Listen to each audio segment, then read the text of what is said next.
Good morning, teacher and classmates. We are going to present about the Mao biography. The members of the group are Sidi Molina, Martina Maya, Jose Tomas Loaiza, and Pedro Franco. Mao was a Chinese communist leader and founder of the People's Republic of China.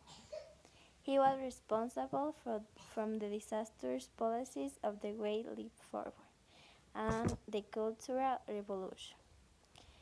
Mao was born on 26 December 1893 into a peasant family in Shaoshan, in Hunan province, central China. After training as a teacher, he traveled to Beijing where he worked in the university library. It was during this time that he began to read Marxist literature. In 1921, he became a founder member of Chinese Communist Party and set up a branch in Hunan.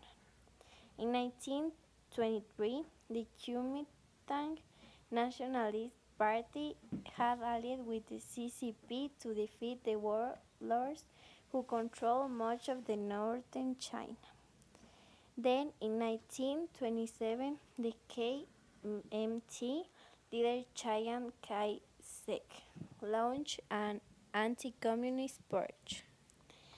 Mao and other communists retreated to southeast China.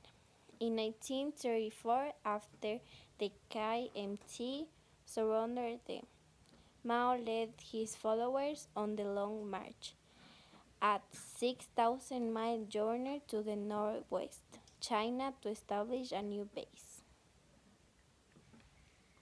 The Communists and KMT were again temporarily allied during 8 years of war with Japan, 1937–1945.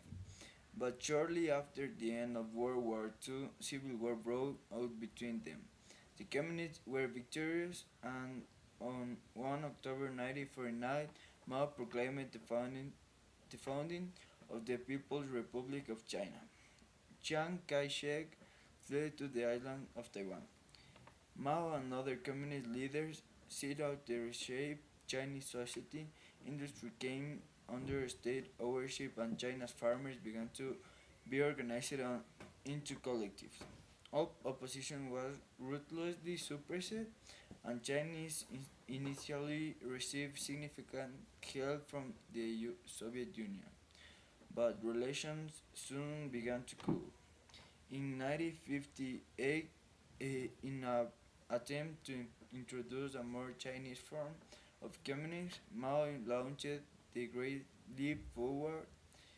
This aimed at mass mobilization of labor to improve agricultural and industrial production. The result, instead, was a massive decline in agricultural output, which, together with poor harvest, led to famine and the death of millions. The policy was abandoned and Mao's position weakened. In an attempt to reassert his authority, Mao launched the Cultural Revolution in 1916, aiming to purge the country of impure elements and revive the revolutionary spirit. 1.5 million people died in much of the country. Cultural heritage was destroyed.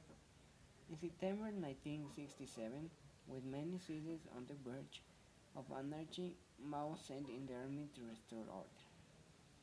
Mao appeared victorious, but his health was deteriorating. His later years saw attempts to build bridges with the United States, Japan, and Europe. In 1972, United States President Richard Nixon visited China and met Mao. Mao died on 9 September of 1967. Mao believed that socialism would eventually triumph over all other ideologies, following the first 5-year plan based on a Soviet-style centrally controlled economy.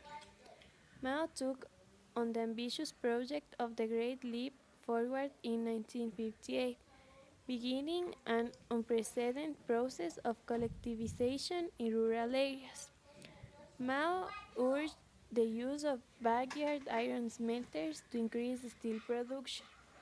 pulling workers off of agricultural labor to the point that large amounts of crops rotted unharvested.